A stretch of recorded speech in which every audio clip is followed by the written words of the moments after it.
In this video, we're going to be talking about rapid ingress and the ways that you can use it to up your games in Warhammer 40k. I hope you enjoy.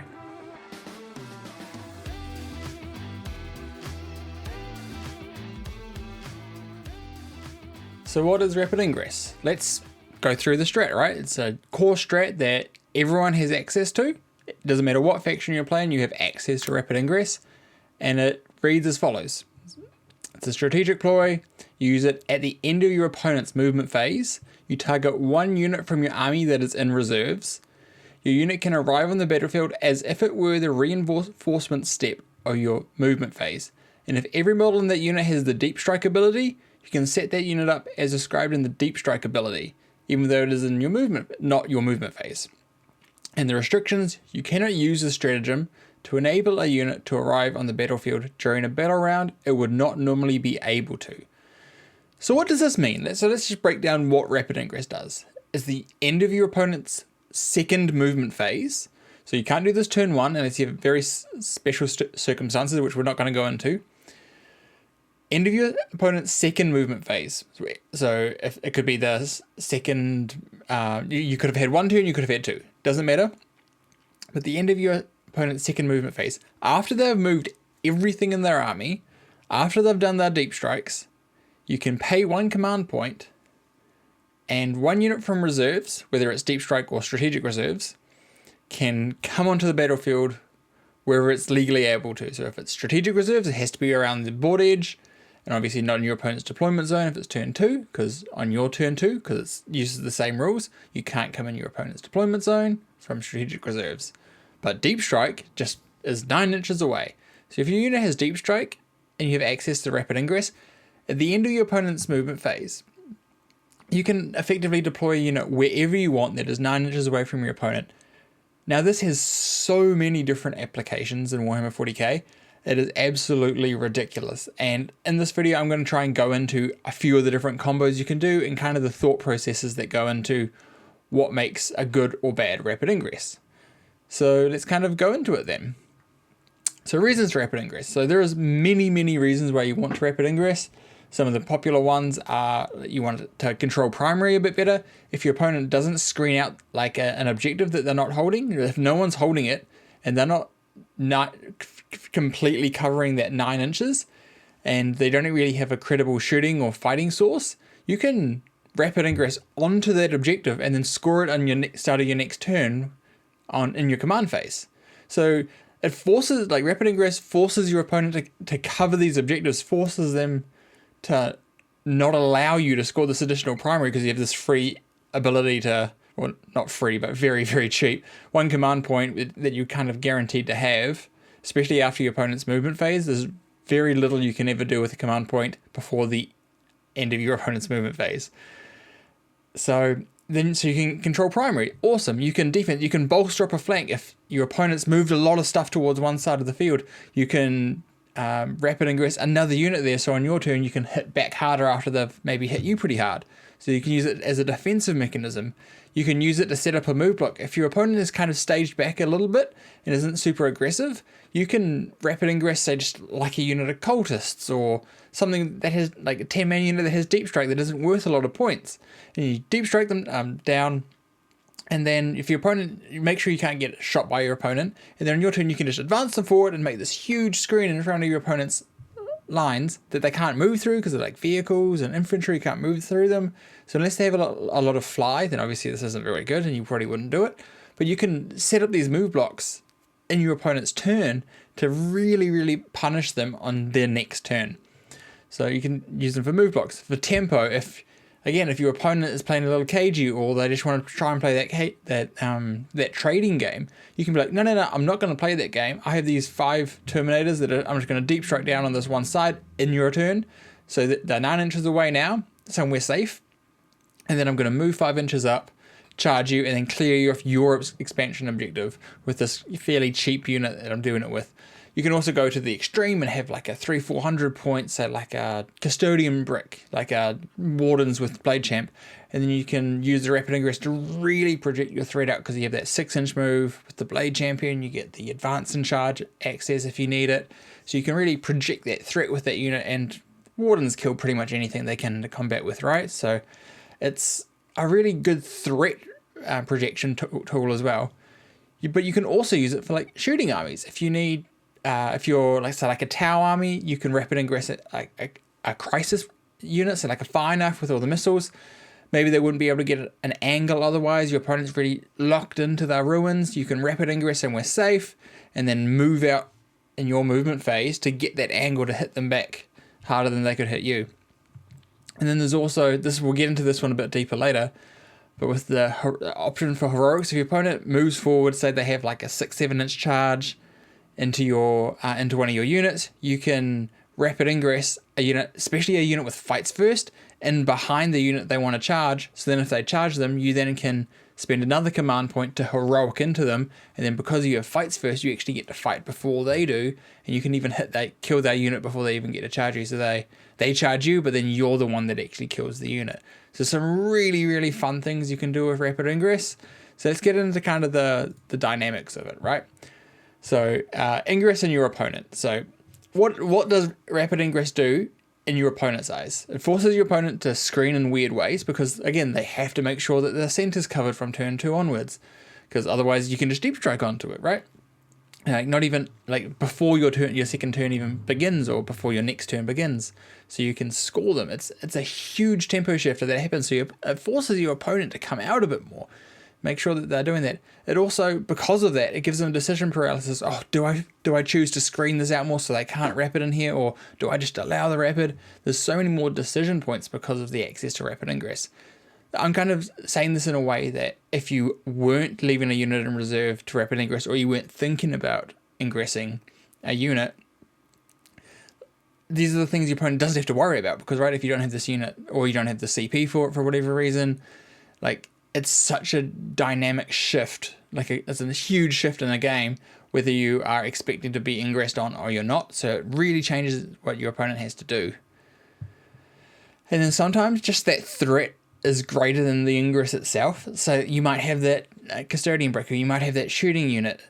Like your opponent's like, oh, well, it's like, I'm just not going to come out with anything because I need to be as safe as possible. So I'm going to turtle up in my deployment zone. And then they just kind of give you the board as well. So there's all these different things that can come into play, that because like you can just tell them how big and scary this unit can be, you might not get a good option to actually bring it in, but it might force your opponent to do weird things, whether it's give you extra units for screening, which is just great, or allow it to come down in a certain position, which can be great, can be bad, but if they're only allowing it in a certain position, you still can choose not to rapid ingress, right? You can be like, cool, nah, I'm going to wait off a turn, and then it forces your opponent to then wait another turn and doing all these crazy things again. So yeah, and one thing I would always recommend is asking your opponent at the end of their second and third movement phases, hey mate, before you go into your shooting phase, can you just give me a minute to decide? Like, you can put the time on me if you're using a clock, make sure the time's on you when you're deciding this, and have a think, am I going to rapid ingress? And then let your opponent go into your shooting. You don't want them to finish firing their first or second units in their shooting phase and be like, oh, wait, I need to go back and I was going to rapid ingress, because a lot's passed at that point. So you really need to make sure you're getting that stop at the end of that movement phase. And you can be really polite about this. You can be like, hey mate, like just make sure, like at the start of the movement phase, hey mate, I want to see if I have options to rapid ingress before you go into your shooting. So just like let me know when you finish your movement phase, and I'll put the time on me and I'll have a think, and then I'll let you know if I'm going to rapid ingress or not. That way, if you've had that dialogue and they go into the shooting, like, hey mate, remember I said that I wanted to do this, then it kind of gives you a bit more wiggle room to be like, okay, cool, like I'm happy if you want to reroll that, but I'm going to put this unit down first, and then we can go back into your shooting phase. So it kind of just gives you that bit more of an option there, but make sure that you're having that dialogue with your opponent. Rapid ingress can be a really gotcha stratagem. So you want to make sure that you're being as vocal as possible with like your options here, that the fact that you can, like you have the CP for it, you have your units in reserve. Make sure your opponent knows about these things. You don't want them to think that you have everything on the table and then you have a unit of Terminators in reserve that can come down and really ruin that game and ruin the whole day. So make sure you're doing that, okay? Like, as much as rapid ingress is incredibly strong, you do also want to be a good player and play with a lot of integrity. And then, so the next thing we're going to be talking about is tempo with rapid ingress. So you can use rapid ingress to overwhelm if you have a few things with advance and charge. You have them ready to go, and then you also then rapid ingress another thing on your opponent's turn. So then your next turn you have this huge momentum, this huge tempo swing that you can change in the game, which can really overwhelm your opponents. Another great thing about rapid ingress is the units you start in reserve, obviously you don't have to worry about deploying them. So like it changes that decision point to midway through the game where you really know now where you want them to be. You can just put them in that place. So you're not losing tempo by like, oh, this unit that's over on my right flank really should have been on my left flank. You have that opportunity now, and you're not kind of losing the movement phase from deep striking them on your own turn. You get that kind of extra movement from the rapid ingress because you still get your movement on your own turn. And it's a really great way to win like a flank or a side of the battlefield, you can rapid ingress a unit down and then just kind of take over that side. Quite often what happens is both players will be rapid ingressing and you'll rapid ingress on opposite sides, and you kind of make a kind of yin yang and take off the game, and you kind of like swirl around each other. That often happens, and that's totally fine. And you do have to remember that your opponent does have rapid ingress as well. You can't just kind of assume that you have all the plays and they don't have any. The next one we're going to be talking about is rapid ingress and being defensive. So this is where like rapid ingressing to get heroics or fights first units down. So it's really awkward for your opponent to like tag into you and fight you and all this kind of stuff. But it's also really good for securing objectives. Like even if your opponent's not going on that objective this turn, maybe the unit that you have on your expansion objective or the center objective, whichever one it may be, doesn't want to be there next turn. They want to go push forward. So you need to put something else on that objective. So this is a good way of making sure that you're fortifying your primary and making sure you're getting those 8s, those 10s, those 15s, whatever the score might be, whatever game it is. Rapid ingress is a great way of just fortifying defensively as well. You don't just have to use it as an aggressive tool piece. You can use it as that defensive piece to kind of just, if you've made a mistake in deployment or you've lost a unit extra than you thought on a certain side, you can just use it to reinforce that side. Not necessarily to go out and kill stuff, but to like, hey, I just need another 10 plague bearers on this objective. I'm just going to rapid ingress in here so that I make sure I can move on and kind of lock down my primary a bit more. So stuff like that can be like really good, and it's a really good way of just stabilizing your game and just making sure that you're not getting a big blowout one way or the other, depending on a little bit of positioning mistakes or like a little bit of dice gone the wrong way. It's a good way of kind of being able to influence that a little bit and kind of put the cards back in your favor. So now we've got a couple of the tricks that we're going to be getting into with rapid ingress.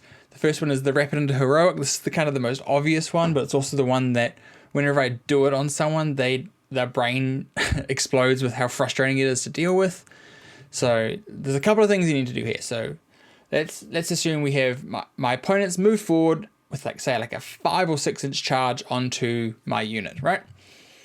I'm going to rapid ingress my unit wholly within 6 inches of the unit that my opponent wants to charge.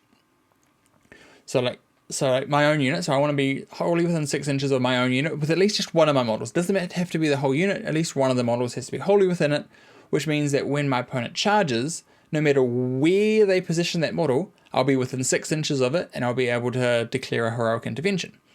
So you have to make sure you have the space for that. And you also don't want to rapid ingress just directly in the open, because what if your opponent has some guns that they can shoot first? You don't want to whittle your defensive piece down as well. So a couple of things you've got to think about is make sure that you leave yourself space to be able to do these kind of plays as well. And this is an awesome place for like fights first, and especially fights first. It's absolutely insane in this. Often, like even just putting another unit in, your opponent won't be able to kill both. And like especially with the charge and how they base things, you might be able to only get swung by 1 or 2 into the unit you're heroic with. There's all sorts of kind of like fun things that could happen there. But when you have fights first, they charge in you. They get fights first from charging you, but you have fights first on the unit you're heroic with, so they get to fight before everything else. So say you have Blade Guard veterans is probably not the greatest example. Say like Deathwing Knights. I'm sure there's a way of giving them fights first, but say they have fights first. They deep strike down.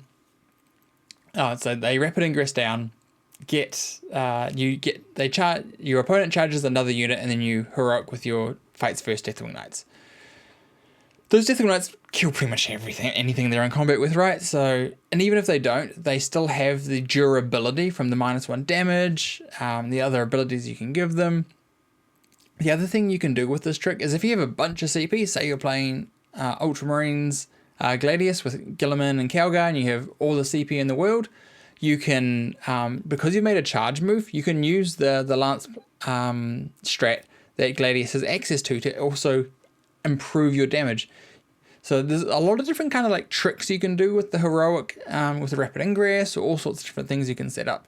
Obviously you can set this play out without using rapid as well. You can just have the fight's first unit ready to go, and then when your opponent charges. But this is a way of kind of tricking your opponent into going for the unit and then still being able to surprise, haha, get you.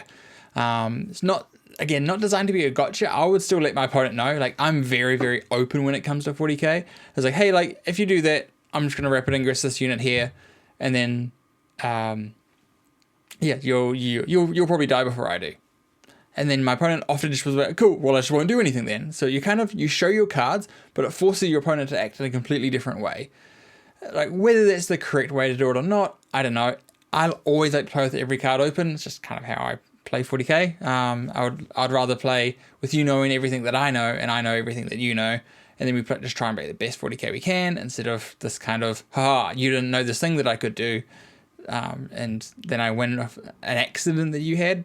Not really my kind of cup of tea.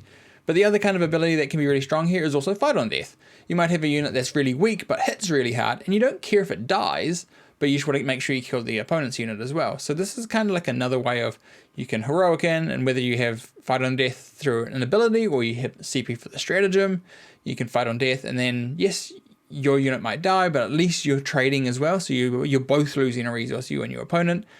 Not as ideal, but it still works, and it still does the trick in a pinch. But the main thing that happen with this trick is you want to make sure you have the CP, because it's at least 2 CP for the package of rapid ingress and heroic. So you really want like the captain kind of writes a battle ability or something else to gain you additional CP, stuff like that. You kind of want to be thinking about that if you're trying to be pulling off this trick. On to the next one, we have the sneaky overwatch, right? So this is, again, your opponent setting up a charge. You drop a really potent overwatch threat. So say like Chaos Flamers of Zench, or like, other good flamer targets. You got the Tau Star Scythe battles with all the flamers, all that kind of stuff. All stuff with like sustained hits and rerolls. All those kind of units can be really good. So if you can rapid ingress them down, cover your opponent's unit so that all your models can see. So then if they declare a charge, you can overwatch them, deplete their unit, not really get hit too much in return. It can be a really brutal combo to make your opponent's charge possibly even fail, depending on how many casualties they take, but all sorts of ways of just like trading up using rapid ingress in different ways, right? So it's really cool. This is a really fun one. This one's really great when you put them in the open 9 inches away, and then your opponent's like, well, I'll just charge them. It's like, cool, well, I'm still going to overwatch you, and it's still going to do a lot of damage. This is one, though, that I would kind of be a little wary of if you are only going to be killing 1 or 2 models, and it's say like a 10-man unit. You're not really doing enough to whittle that damage down, so it's not probably worth it. You need to be killing about 40 to 50% of the unit to really make this worthwhile, because then that damage is so much depleted than it was before. So this one takes a bit of practice. I would say just give it a couple of goes. Say if you're playing an army that has a bunch of flamers or something like that, try and just like set this up. Again, you can set this up without rapid ingress, but rapid ingress kind of just gives you another dynamic to choose from, and means that you don't have to position them carefully in your own movement phase. You can kind of set it up in your opponent's turn. So you can decide where your opponent's moved, and then decide where to put your unit. Really strong stuff. But yeah, so that's trick 2. Really cool thing here. I really love this one. I just love it when you get a bunch of flamers down and you're just able to absolutely burn something. It's very funny, and especially when it's like you're getting charged by a bunch of like 1 wound guys, and the flamers just can do so much damage. It's just absolutely brutal.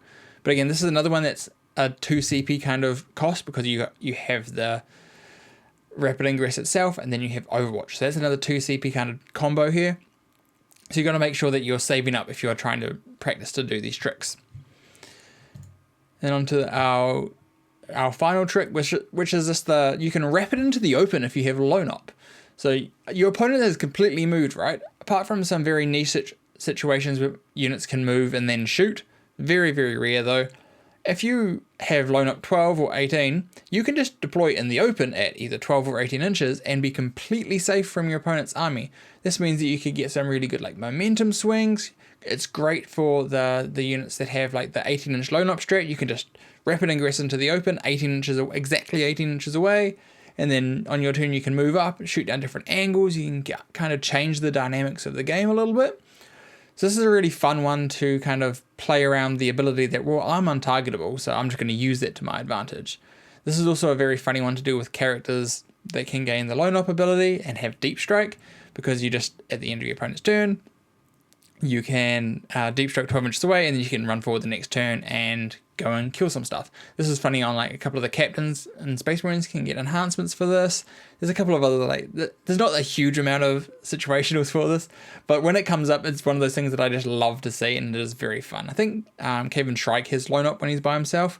He's pretty good little infantry mincer as well, so this is another place you can do it. This one's not as powerful. This one's more fun than anything else, but there are situations where it can be really strong. Just being able to rapid ingress and being completely safe is just a huge benefit you can have. This is also a great one if your opponent's like not trying to put any pressure on your expansion objective. You can just load it with another unit in front of the objective, or around the objective, guaranteeing your primary because you got that 18-inch lone op, and then you can move forward and kind of pressure your opponents either home or the midfield or another objective. So it does, as much as it is niche, it can come up, and it can be pretty interesting when it does. It's also a good way if you have, say, like a 12-inch moving lone op. It's a good way of being able to like lock down secondaries if your opponent's trying to screen out from being able to do certain secondaries, and you have a cheap lone op. You can put them, rapid ingress them down, so on your turn you can move them and then still have those secondaries as options for you. There's quite a few niche ways if you're really just trying, like if you're playing in a teams environment and you really want to lock in as many points as possible. Say it might be a bad matchup. It's like, hey, I need to be able to score, engage on all fronts, behind enemy lines, and establish locus in your deployment zone if it comes up. So I'm going to rapid ingress this just in case I draw that card on my next turn. Because sometimes you just have to hedge your bets like that, and if you don't need it, then cool, that model can move backwards and go somewhere safe, or just do another secondary. But it gives you maximum options available, and that sometimes is just what you have to do. So now on to some tips that you can do with rapid ingress. So one of the things that I really want you to think about, and like when you're watching battle reports online or in your own games, or when you're watching your friends' games, is think how a rapid ingress at this point, like at the end of your opponent's movement phase, if you did rapid ingress, how would it impact the board on your opponent's next turn? What would the next turn of their board look like? And try and start thinking that turn ahead with rapid ingress, because a lot of the time that's how you have to kind of think about it. It's not actually doing anything right now, but then you have your turn, and then it's going to hit something, and then it's your opponent's turn again, right? So try and think a bit further forward when it comes to rapid ingress, because it might be, I actually need to rapid ingress down now so you don't charge me, so that then on my turn it's a momentum shift, right? It's this dynamic shift. So it's kind of like one thing I would really start like practicing with rapid ingress. The next one is the use of like uppy downy units. This one is super good. So uppy downy is obviously when at the end of your opponent's turn you can put units back into reserve, and often they don't have to come down the next turn.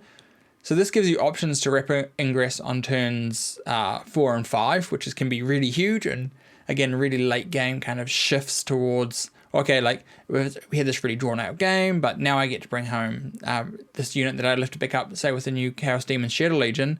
I lifted up 5 Legionnaires and a Chaos Lord on turn 3, and then I brought them back down on your turn 4. And so there's all these kind of like different things you can do to kind of like change the momentum in the game. And uppy downy can be a really fun way of using rapid ingress in later turns of a game rather than at the earlier stages of a game. Instead of always, because usually you think about rapid ingress as it really only turns 2 and 3 because you can't use them any other time. Whereas this kind of changes that dynamic. And then yeah, this is just the main thing, is use test games to try out ideas. if it's a test game, it doesn't matter if you win or lose. Just try these things out, see how they feel. It's like, oh, okay, like maybe I shouldn't have done that, or hey, if I'd positioned this unit a little differently, I could have done that heroic and then that ingressed into a heroic. So just try those things out, see how it's going. Repetition is the main thing here that's going to really up your level with Rapid Ingress and just 40k in general. So that's one of the things. I just play those test games, be brave, try new things. If it's a dumb idea, at least you've tried it once, you know now, or I'm not going to do that again, or hey, I know how to do this better next time. But just, you got to try these things. If you're always too hesitant to give them a go, you're never going to try them and you're never going to learn how to get better with them. And this is a huge one. I only added this slide at the last second. This is, remember your opponent ingresses as well. This is a core stratagem everyone has access to. Every trick they have, they have as well. So plan for the ingresses yourself. Think about how you would want your opponent to screen, or how you wouldn't want your opponent to screen, and then screen like that. All those kind of different things. If it's a shooting matchup and you both got shooting units to Rapid Ingress, know how you'll get moved, you'll get blocked with ingresses that would be annoying, and do that to your opponent. And again, it goes back down to those practice things. This is a great one where if you have cheap deep strike units, like 5-man guy idiots that just, don't cost a whole bunch, is use those on turns 2 and 3, and block out those rapid ingresses, and then sure, they might kill your cheap unit, but if you have those cheap deep strikes and screen units or fast units that can push out those ingresses early, they can be vital to stop the ingress, right? So as much as Ingress is very strong, it does have weaknesses, right? It's still a 9-inch away. None of the 6-inch abilities work on Ingress. It's just a flat 9 inches away. So you can push it back. So the faster you are, or the different kind of dynamics you can have, makes Ingress stronger, but there are ways around it and there is things you can do. And yes, definitely just don't get caught out with your opponent's Ingress. You might be super excited about your own Ingress unit, and then you ingress down, and you run everything forward, and then your opponent ingresses and you go, oh my god, I forgot that you could do this too. So just make sure you're keeping that in mind when it comes to all this stuff, because it's really, really important that you don't get caught out with your opponent's ingress as well as your own. And that's it for today, guys. Thank you very much for watching. Please like the video. Comment down below what you like to do with Rapid Ingress, what units you like Rapid Ingressing the most, the different ways you Rapid Ingress, whatever you like to do. Let me know in the comment section below, and hit the like button. Subscribe if you haven't. I'm really enjoying doing this content for you guys. And otherwise, I'll see you guys next time.